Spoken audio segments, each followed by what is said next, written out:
losing everything and having nothing can actually be a positive experience on your growth for success. But the question is, if you grew up with nothing, is that the same thing as having something and then losing it all? If you're wondering if you can be successful if you grew up less than middle class, we're going to talk about that specific phenomenon of achieving wealth when coming from nothing. It's a weird journey, and no, short answer, it's not a staircase. But let me give you a better explanation. Let's jump right in.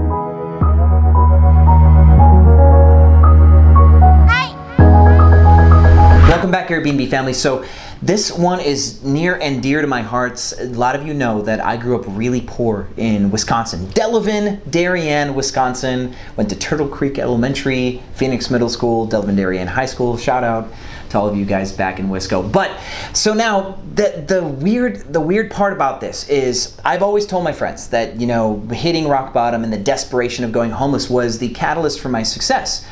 It wasn't the growing up homeless, or it wasn't the growing up poor that was the catalyst for my success.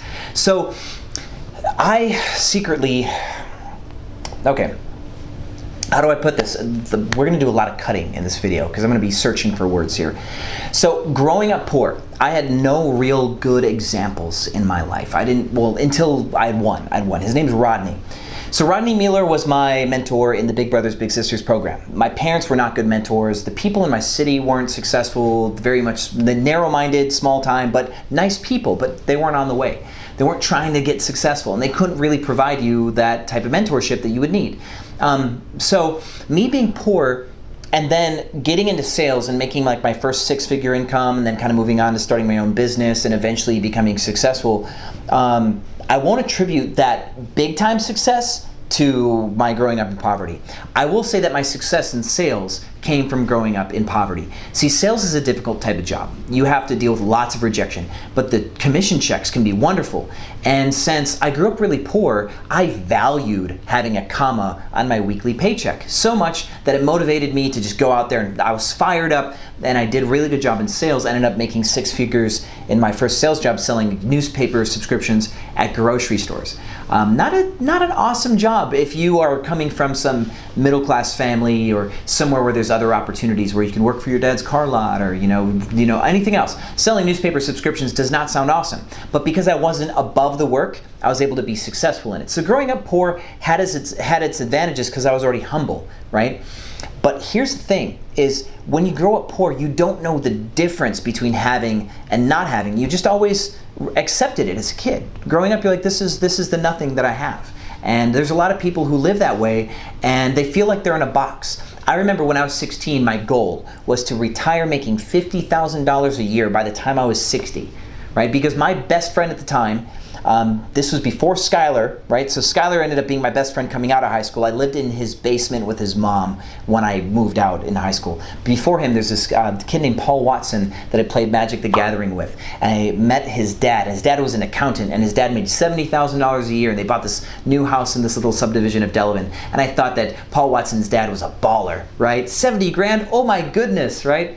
In the Wisconsin accent, like, oh my God, you know, he made so much money. And that really was the top for me. At the age of 16, I thought that was destination right there, 70,000. I couldn't believe it. Like looking back, I can't believe how small my goals were. So my appetite had to grow.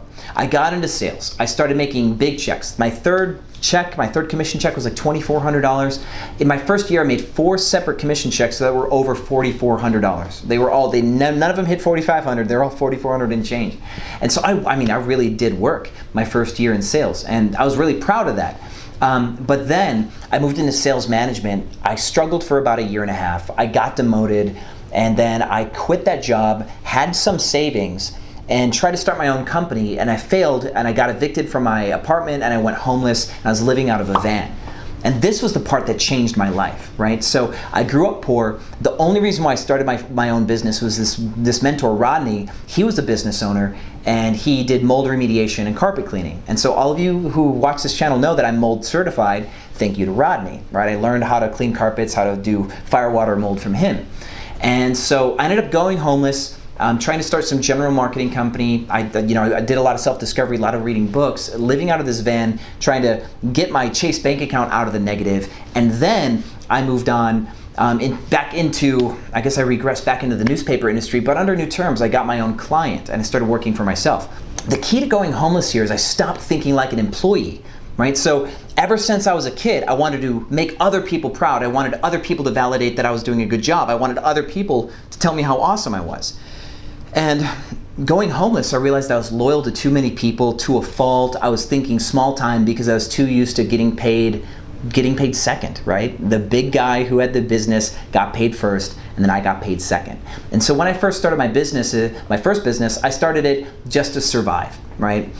Still thinking like an employee, not negotiating my deals well enough, right? And I put myself in a bad spot and ultimately went homeless because I didn't really know how to fight for myself yet.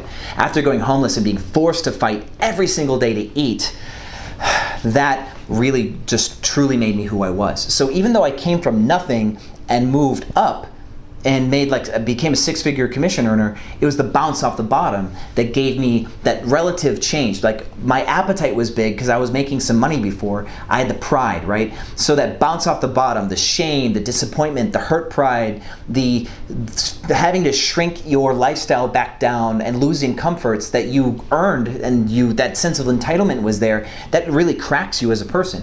And it's that bounce off the bottom that was really what made me come back stronger and become a success.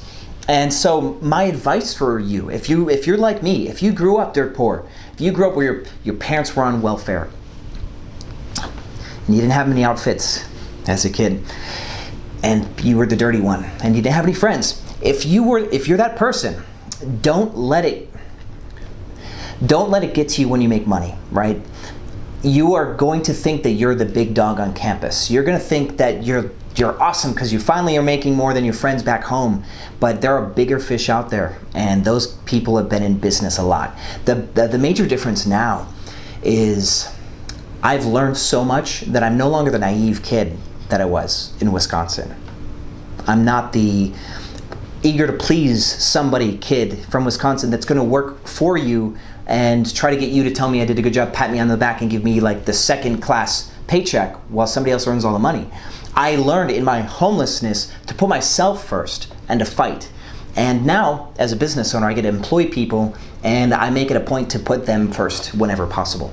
That's the change that I'm trying to make. And I think there's an advantage to being really, really poor when you're young and becoming a business owner, because you know what it's like to go without. You can run more lean than a lot of people can. And you can respect people who come from nothing and you can connect with them. You'll have to move up, you'll have to make some mistakes, you'll have to lose it all again, and you'll have to do this battle. But you will be a stronger business owner for it. And I think you'll be a better business owner than some middle upper class kid that got handed a company from his father. Even though his father taught him everything he needs to know about business, I think it's important that you go without, right? You know what it's like at the bottom. Otherwise, you can't relate to your employees because a lot of people in this world are struggling financially. And if you can have a heart for those people, you'll take it seriously and you'll be successful. So this video is not here to tell you how to get rich. I've got plenty of other videos on how I would do it or how I have done it. This video is to tell you that you can make it. And I'm so proud of the fact that I grew up in a family that didn't have anything. I wouldn't take it back. So stay strong. Keep learning. Education was my key. So keep up with me. If you guys are on your way, I want to hear about it. I love you all. So thanks for watching Airbnb Automated. Welcome to the come up, and I will see you on the other side.